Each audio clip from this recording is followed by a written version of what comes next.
നമസ്കാരം. ടെക് യാത്രയുടെ പുതിയൊരു റിവ്യൂ എന്ന് പറയുന്നത് മലയാള സിനിമയെക്കുറിച്ചാണ് ഞാൻ പറയുന്നത്.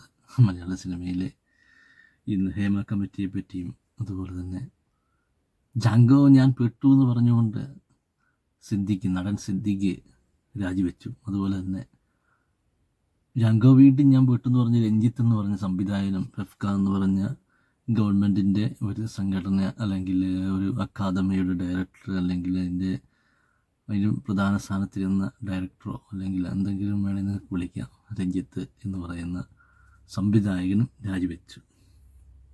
ഇനി എത്ര പേര് കുടുങ്ങാൻ കിടക്കുന്നു അല്ലേ?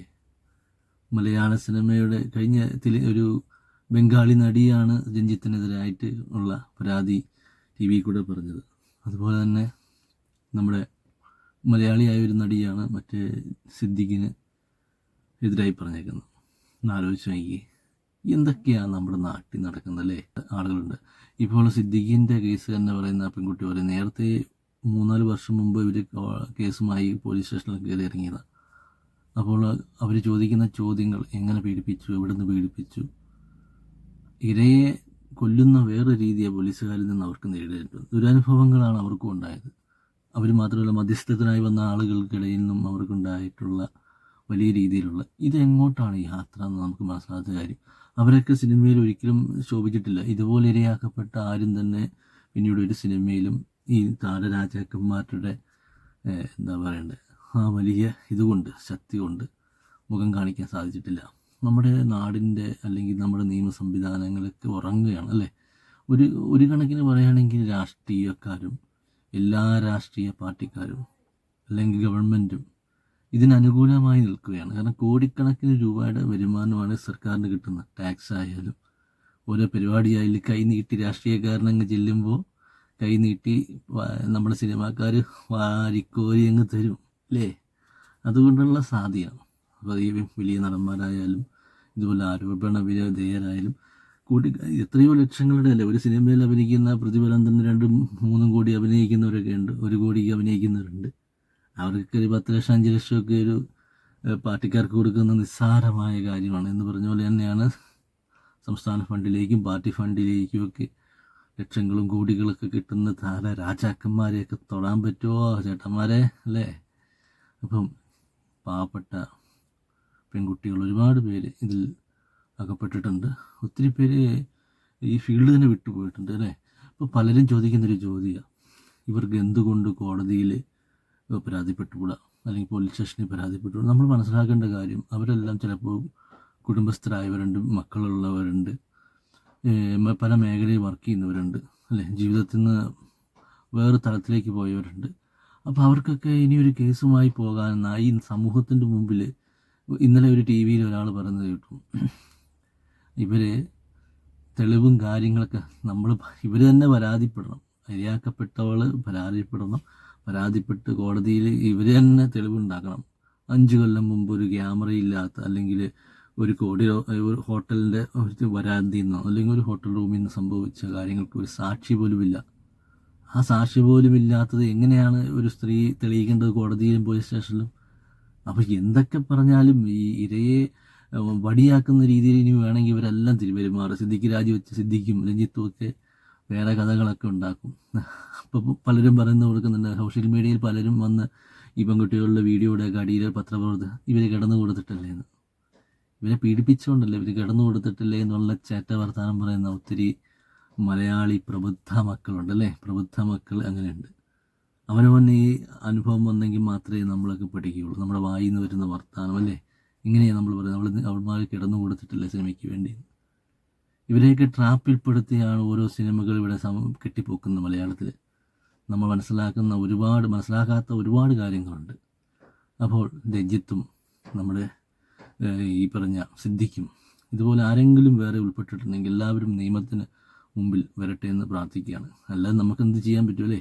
നമുക്കിങ്ങനെ വീഡിയോയിൽ കൂടെ പറയാൻ പറ്റും, നമ്മളൊക്കെ സോഷ്യൽ മീഡിയയിലൂടെയൊക്കെ പറയുക. പക്ഷേ എല്ലാവരും കൂട്ടുചേർന്നൊരു കൃഷിയാണിത്, രാഷ്ട്രീയമായാലും ഗവൺമെൻറ് ആയാലും. അപ്പോൾ കൂട്ടുകൃഷിയിൽ ഇപ്പോഴും ജയിക്കുന്നത് കയ്യൂക്കുള്ളവനല്ലേ? ഇതിലും അതേ സംഭവിക്കാൻ പോകുന്നുള്ളൂ. ഇരയാക്കപ്പെട്ടവരൊക്കെ ഒതുക്കപ്പെടുകയും ചിലപ്പോൾ ഈ ജീവൻ പോലും അപകടത്തിൽപ്പെടുന്ന സാഹചര്യം ഉണ്ടാവും. ഇപ്പോൾ ഷിമ്മി തിലകൻ തന്നെ പറയുന്നത് കേട്ടില്ല, ഷിമ്മി തിലകൻ പോലും കാര്യങ്ങൾ പറയുന്നുണ്ട്. അദ്ദേഹം സിനിമാ മേഖലയിൽ നിന്ന് മാറി നിന്നു. ഒത്തിരി പാരകളും അടിച്ചമർത്തലൊക്കെ ഈ സിനിമാ മേഖലയിലുണ്ട്. അപ്പോൾ അടുത്ത നല്ലൊരു വിചിന്തനമായോ റിപ്പോർട്ടുമായോ അല്ലെങ്കിൽ ഈ റിവ്യൂവുമായോ അല്ലെങ്കിൽ ഇതുപോലത്തെ സബ്ജക്റ്റ് എന്നുമായിട്ട് ഞാൻ വരാം. ഈ ഹേമ കമ്മിറ്റി, ജുഡീഷ്യൽ കമ്മിറ്റിയുടെ ഇത് എത്രയും വേഗം കോടതി കൈകാര്യം ചെയ്യട്ടെ. എന്തായാലും നമ്മുടെ സർക്കാരുകളിൽ നിന്നൊന്നും പേടിക്കേണ്ട, പോലീസിൽ നിന്നൊന്നും കിട്ടുമെന്ന നീതി ലഭിക്കും നിങ്ങൾ വിചാരിക്കുക വേണ്ട. അപ്പോൾ അടുത്തൊരു സംഭവമായി കണ്ടുമുട്ടാം. Okay, by. നമസ്കാരം. ടെക്ക് യാത്രയുടെ പുതിയൊരു റിവ്യൂ എന്ന് പറയുന്ന മലയാള സിനിമയെക്കുറിച്ചാണ് ഞാൻ പറയുന്നത്.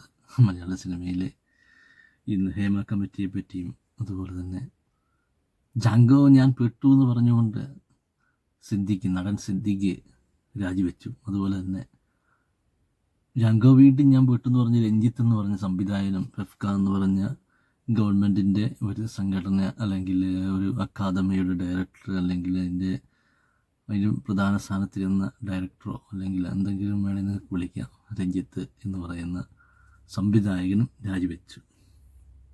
ഇനി എത്ര പേര് കുടുങ്ങാൻ കിടക്കുന്നു അല്ലേ?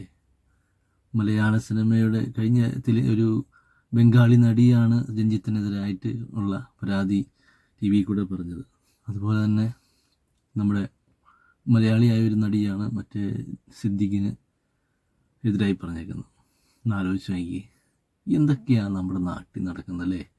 നിരവധിയായിട്ടുള്ള ആളുകൾ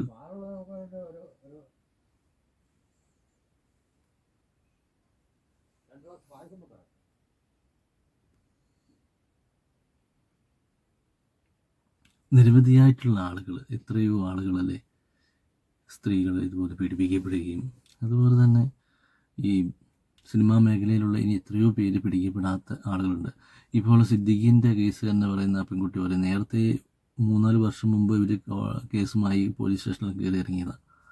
അപ്പോൾ അവർ ചോദിക്കുന്ന ചോദ്യങ്ങൾ, എങ്ങനെ പീഡിപ്പിച്ചു, എവിടെ നിന്ന് പീഡിപ്പിച്ചു, ഇരയെ കൊല്ലുന്ന വേറെ രീതിയെ പോലീസുകാരിൽ നിന്ന് അവർക്ക് നേരിടേണ്ടത് ദുരനുഭവങ്ങളാണ് അവർക്കും ഉണ്ടായത്. അവർ മാത്രമല്ല, മധ്യസ്ഥത്തിനായി വന്ന ആളുകൾക്കിടയിൽ നിന്നും അവർക്കുണ്ടായിട്ടുള്ള വലിയ രീതിയിലുള്ള ഇതെങ്ങോട്ടാണ് യാത്ര എന്ന് നമുക്ക് മനസ്സിലാത്ത കാര്യം.